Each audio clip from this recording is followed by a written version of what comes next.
the people that try to make you scared, you know, and fight back. Pedro Pascal used to be one of the most relatable stars in Hollywood, laid back, funny, and confident without trying too hard.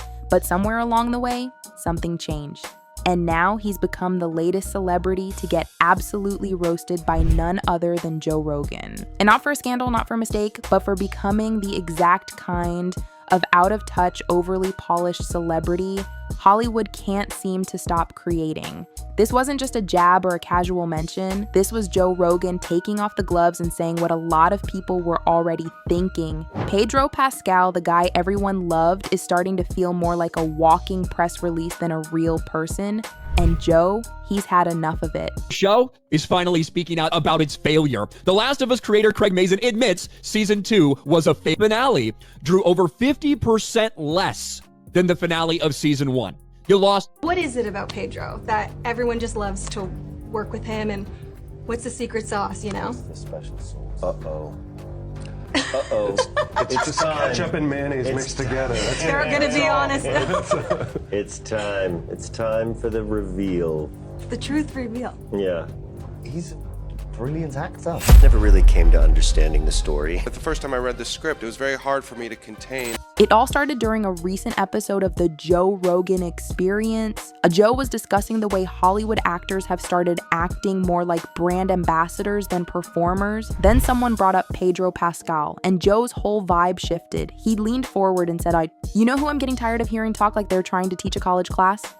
Pedro Pascal. The room cracked up, but Joe wasn't joking. He went on to say that he used to be a fan, loved him in The Mandalorian, thought he was one of the few actors who didn't try to sound smarter than the audience. But now, every interview Pedro does sounds like it's been prepped by 3 assistants and a speech coach. Had to not like each other for a bit. You had to not like me, which True. came easy. Joel, I think I found something. Whoa! What? Oh, nothing. It's just your forehead seems bigger than last season. The Last of Us Season 2 is out. Episode 4 is the latest, and it is bombing. We made a deal to tell this story, and we're telling this story. The Last of Us was plagued by complaints of bad casting. If you watch Pedro's recent interviews, they've taken a strange turn. What used to be lighthearted chats about movie roles have become long-winded, overly serious explanations about symbolism, emotional complexity, and philosophical undertones. Joe played a clip of Pedro talking about his role as Reed Richards in the Fantastic Four reboot. The question was simple: what excites you about playing this character? Pedro's answer? A 4-minute speech about internal struggle, generational identity, and societal structures. Been a dream to join the MCU. The movie is called The Fantastic Four. I'll confess, I did all my stretching for whether they like it or not. They're never gonna. Hey! Hey! Oh my goodness, Joel! What do I do? Jesus! Joel, focus! Again, Joel! Okay, I guess just use your telekinesis? I don't have telekinesis, Joel! I don't believe you! Look at the size of that thing! Just try, Ellie, please! Clown cranium! Yeah! Joe paused the video halfway through and said, "You're playing a guy who stretches his arms. Just say it's fun and call it a day." The internet loved it. Clips of Joe's reaction went viral overnight. TikTok exploded with fans saying, "Finally, someone said it."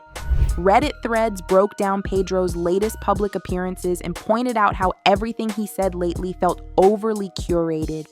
Even longtime fans started to admit Pedro's becoming more performance than personality. Yes, maybe we can prop it open with something and you can slide. Whoa! Oh my god, what? Is it getting bigger? Stop it. No, seriously, what's with that? It's fine, Joel. Does it hurt? Joel, please, you're making me self-conscious. I'm sorry, it's just a little bit startling. It's a normal head, Joel. Can we just get back to the door things? It's planetary. Leave it. It's gonna have its own area code soon.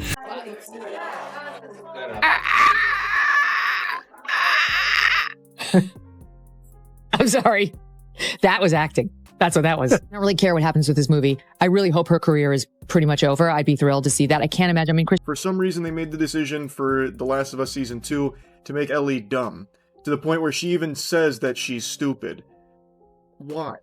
But Joe didn't stop at just roasting his interviews. He pulled out receipts from Pedro's recent red carpet appearances too. In one viral moment, Pedro cut off his co-star during an interview to deliver a monologue about how the Fantastic Four represents a metaphor for our personal transformations. Joe's response, bro, it's a superhero team, chill. He pointed out how Pedro's co-stars looked visibly uncomfortable during group interviews. Vanessa Kirby's forced smile, Joseph Quinn's awkward glances, Eben Moss' bake-rack silence. Joe didn't claim to have inside information, but he said what a lot of people were already thinking. Those people do not look like they're having fun. That's when Joe hit the core issue. This is what happens when actors forget they're part of a team, he said. It stops being about the movie and starts being about their personal mission, and that's when things fall apart, and boy did they fall apart. Like most people, I liked the first season. I thought they did a great job. Season 2, I was skeptical on them not recasting Ellie and keeping Bella Ramsey as Ellie because it's supposed to take place 5 years into the future, but obviously Bella Ramsey in real life was not going to age that much in, the 2 years it took between seasons. So in the show, Ellie still looks exactly the same, but is supposed to be 5 years older. Also, Ellie still acts exactly the same. Up your impression at all, or is it pretty much the same? Well, the noise is the same. I've not got any more noises in my back. The new infected are pretty terrifying. They're so smart, and they haven't really got a noise. That's the whole point of them. They're silent and terrifying. Ooh, give us a little silent and terrifying. Joe brought up the now infamous Fantastic Four table reads, where Pascal reportedly showed up with rewritten scenes, changed lines, and redirected the entire focus of the movie toward his character. What was supposed to be a team-based film had, according to insiders, turned into the Pedro Pascal solo hour. The rest of the cast walked, quietly but firmly, and Joe wasn't surprised. If you walk into a room where everyone's worked their tail off and you act like it's your personal project, you better be ready for them to bounce, he said. Joe also pointed out that Pedro's behavior isn't necessarily malicious. It's just the result of being told yes too many times. When every comment you make gets turned into a quote card, and every moment is praised like it's groundbreaking, it's easy to lose track of reality. It's not even Pedro's fault at this point, Joe said. It's the bubble. It makes you think you're deeper than you are. But that didn't stop him from calling out the consequences. The truth is, Joe said, Pedro's acting like he's smarter than everyone in the room, and the second you do that, you stop being interesting. Fans loved this line. Comment sections exploded with people saying they'd noticed the same thing but were too afraid to say it. I thought I was the only one who felt that, one commenter wrote. He used to be so chill, now it's like he's doing an audition every time he opens his mouth. And Joe wasn't done. He compared Pedro to other actors who had gone down the same road, people who started off grounded but eventually floated so far into the clouds, they lost the very thing that made them appealing. The more you talk about how real you are, Joe said, the less real you sound. And when it came to Pedro's future in Hollywood, Joe was blunt. If he keeps this up, he's gonna talk himself out of roles. Nobody wants to work with someone who makes everything complicated. Just hit your mark and act. The podcast episode didn't just trend. It launched a whole new wave of fan discussions across platforms. People began digging into Pedro's older interviews, back when he was relaxed, funny, and self-aware. Side-by-side comparisons with his recent appearances made the change undeniable. One fan posted a compilation.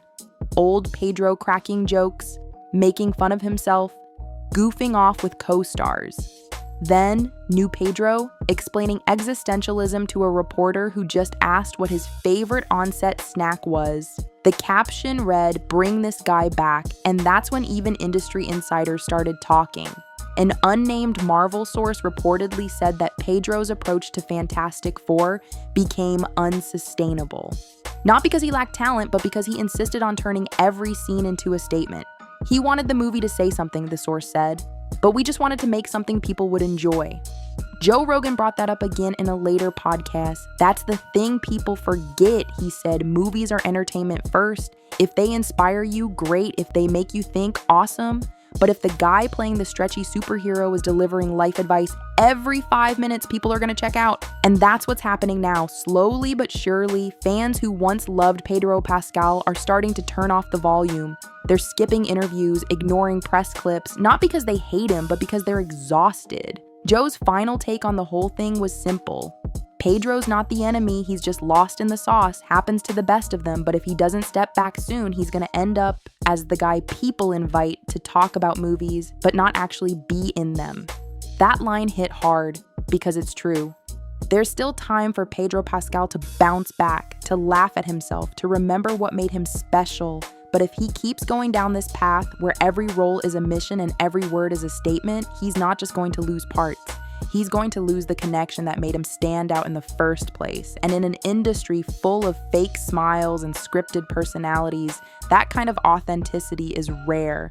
But once it's gone, it's hard to get back. So the real question now isn't whether Joe Rogan's roast was justified. It's whether Pedro Pascal will actually hear it. Because if he does, maybe, just maybe, the Pedro everyone fell in love with might still have a chance to return.